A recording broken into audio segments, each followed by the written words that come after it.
speak about his background, I think it's very illustrious. He's the only person I know who has worked and exited a unicorn. So that's my first degree connection to a unicorn. So this is something very important. I know Hari doesn't care, but for me it is quite interesting. So Hari is the co-founder of Artha School of Entrepreneurship and has been the head of HR at Big Basket, beside holding many other C-suite positions along his illustrious career. He is also an advisor and sounding board to numerous young entrepreneurs and startups, and a strategic advisor to Fundamentum, which is a homegrown growth phase VC fund. He has co-authored several books such as Winning Middle India, From Pony to Unicorn, Scaling a Startup Sustainably, Cut the Crap and Jargon, Lessons from the Startup Trenches, Diversity Beyond Tokenism, Why Being Politically Correct Doesn't Help Anyone, and Saying No to Jugaad, The Making of Big Basket. His session today, though, is based on his book, Sailing Through a Storm, Making a Crisis Work for You. Hari, I'm very eagerly waiting to hear you on this. Please start. Great. Thank you, Subhanjan. So let me start, this session with the idea of a hedonic treadmill. So hedonic treadmill, has been nature's or evolution's design principle to ensure that, human beings don't go through excessive happiness and unhappiness for extended periods of time. So excessive happiness or unhappiness, disappears, and there is a tendency to return to the normal. So this design principle of nature has been very effective for most situations. But I think neither evolution nor nature anticipated the kind of life that one species, which is Homo sapiens, will be leading in the 21st century, 20th century.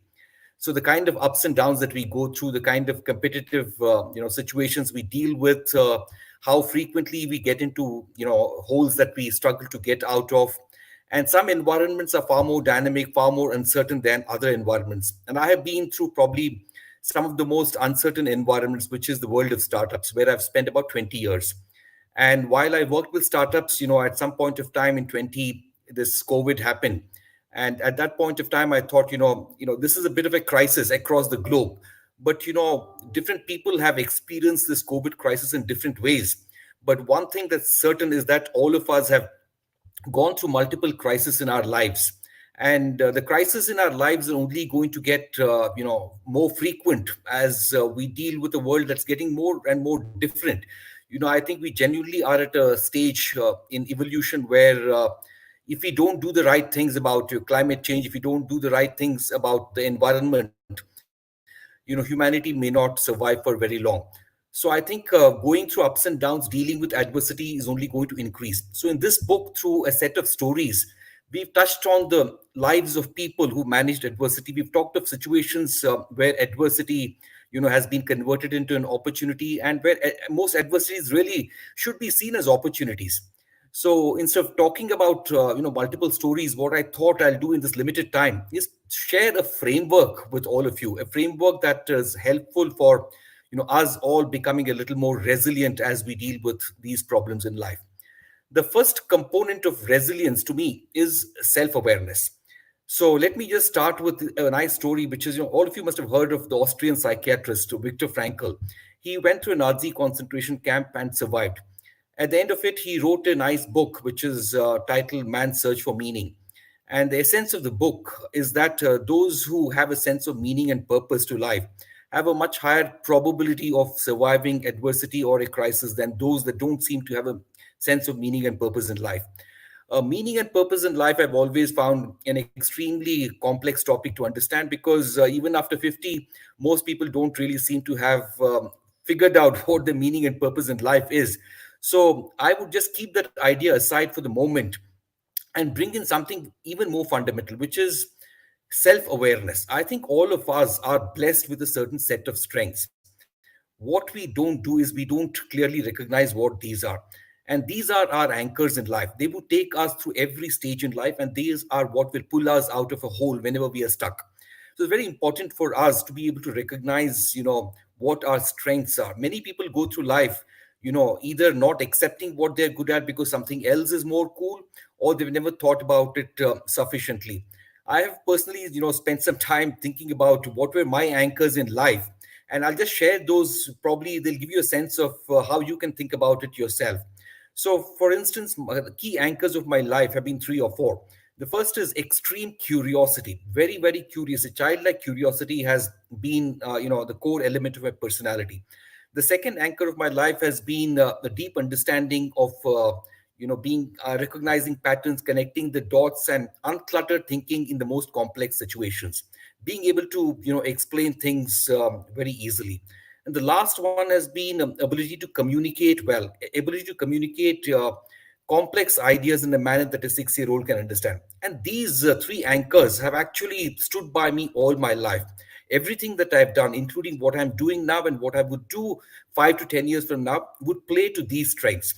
And I think, once you know what your strengths are, you will be able to, deal with adversity far better, because what would pull you out of your adversity is always what you're really good at. And adversity could be as simple as, you just quit your job and joined a new company, and you're trying to figure out, how do you I establish my reputation in a new environment?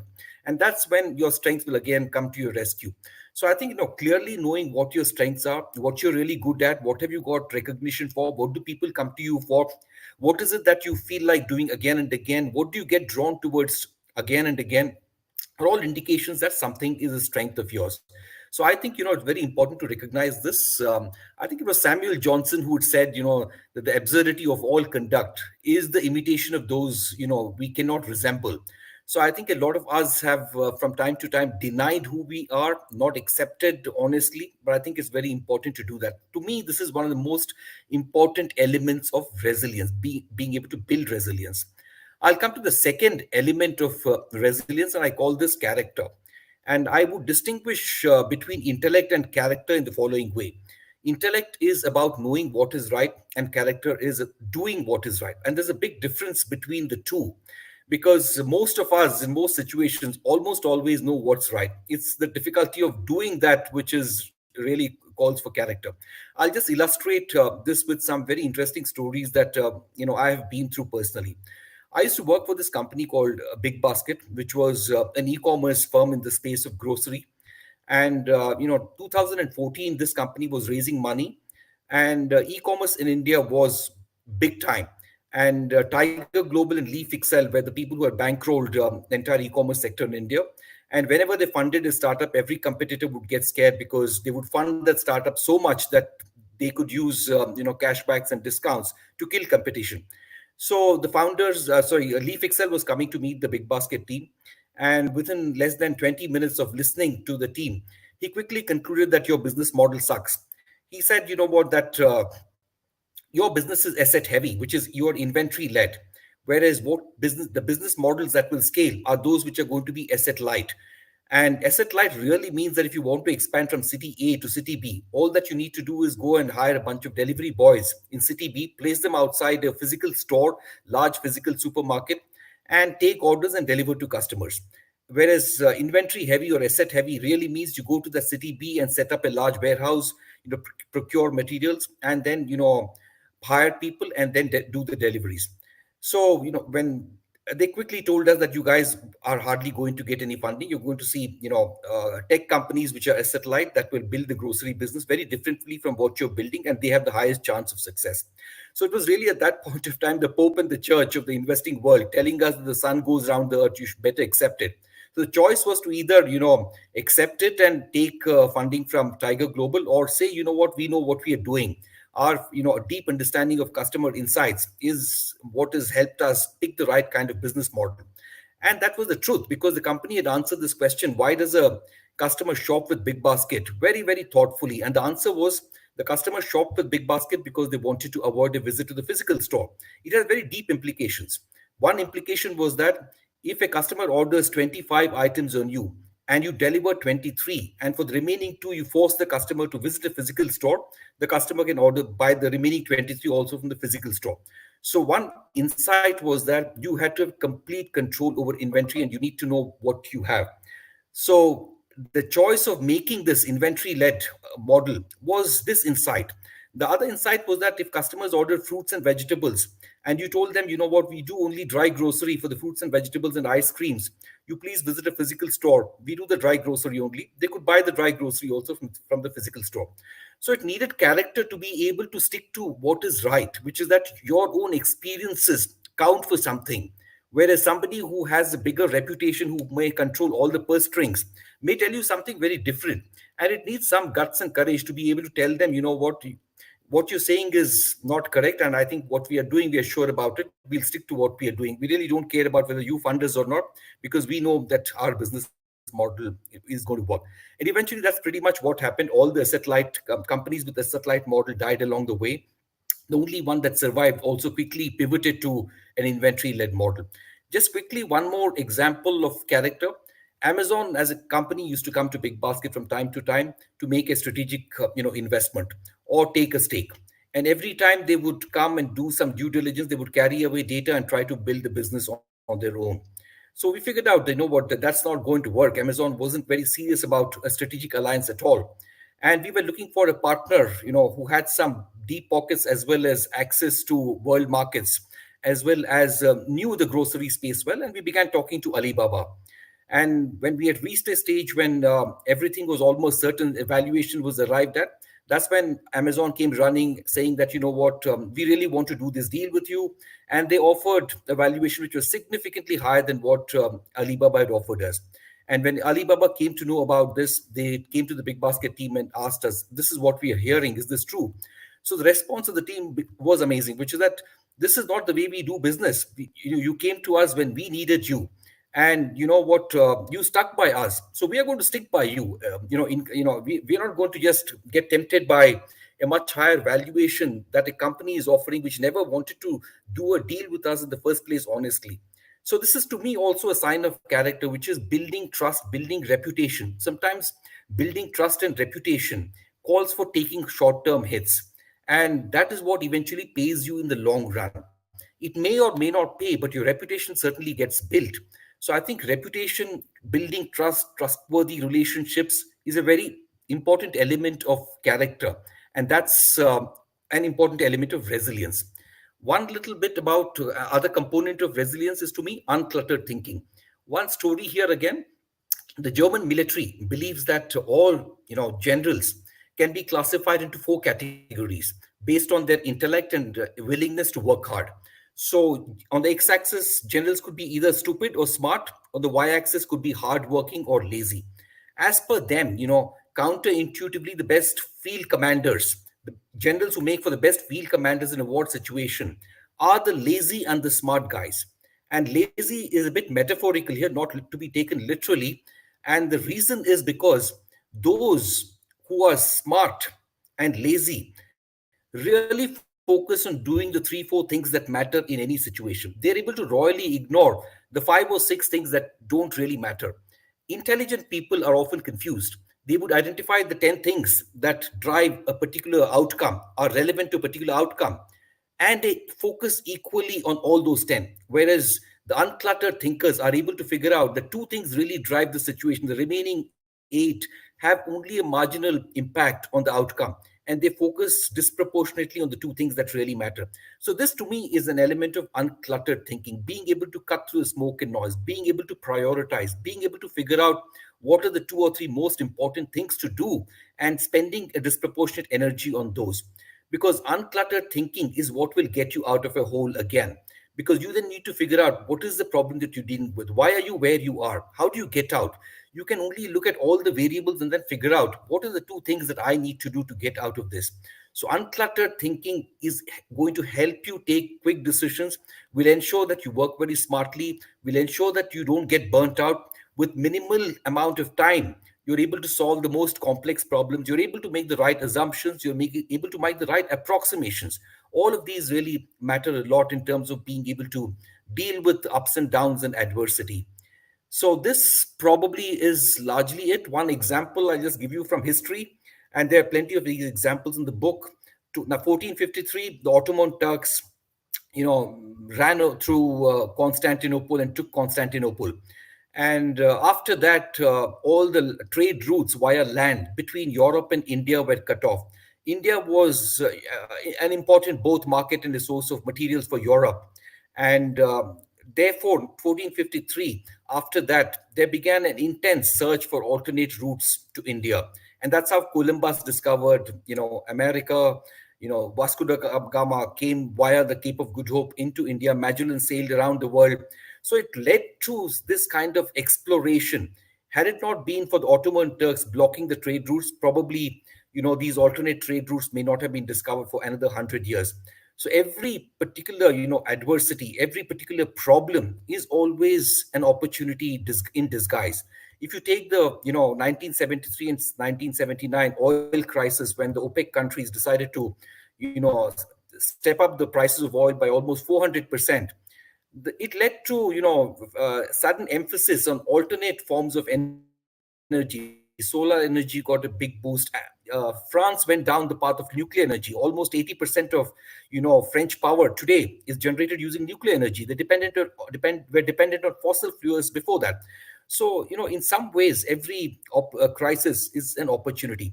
So ability to bounce back is always seeing things from this perspective, not getting, bogged down by, fear, bogged down by an irrational, feeling that things are, going to get worse.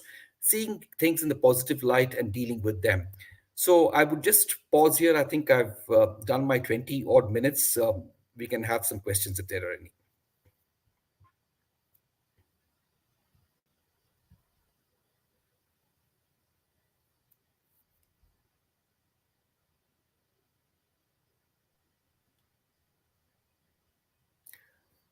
Yeah, we already have something. So, Hari, you can dive right in. Yeah, pandemic, had both positive and negative effects. More negative effects, I would say, but it also, helped create certain new businesses. For example, online businesses, e-commerce companies in India during the pandemic grew at a much faster rate than pre or post pandemic.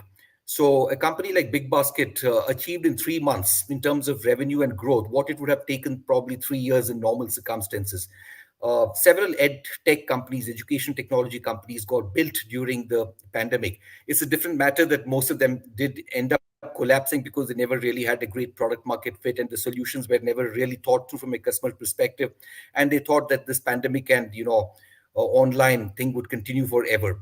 So I think it did help accelerate certain trends, especially the digital trend.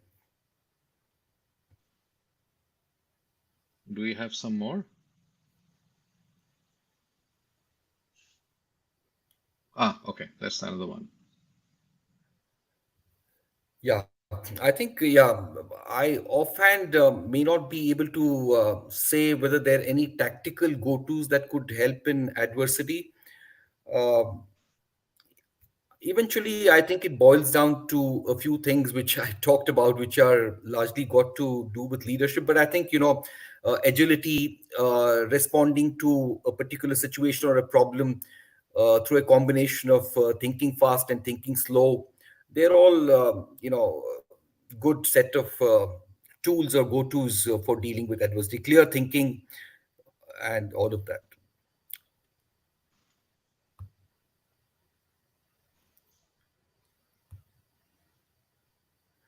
Yeah, this is an interesting question, which is, I think, everyone really talks about things changing very rapidly.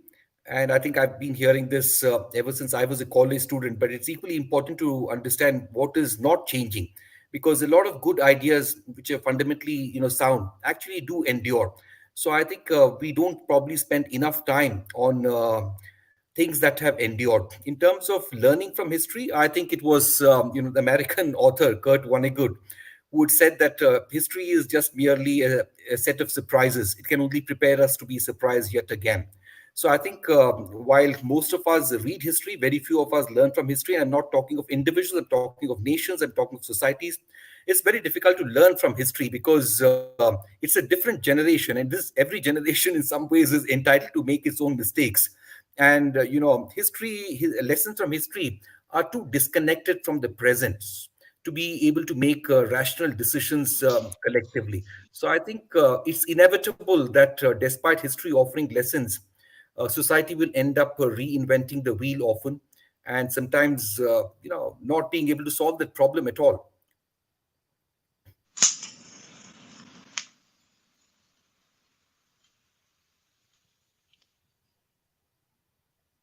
Okay. Do we have any more? Okay, that's it. So Hari, thank you so much. I think this was so smooth in terms of how you knitted it all together. And I very interestingly, I didn't miss a deck or whatever. I think it was more like listening to a story which was being told, and that was great. I really appreciate your taking the time and spending your evening with us. And I I hope that we'll be able to. I mean, you have five more books, so I think unless you're planning on a new book now, are you working on a new book? Not anything at the moment. Okay, okay. So we still have a lot to go in terms of books before we run out of them, as far as you are concerned. So we'll be coming back to you again soon, and thank you so much. I really appreciate your coming to the fest. Thank you, Subhanjan. Thanks for having me, Subhanjan. We'll be back soon.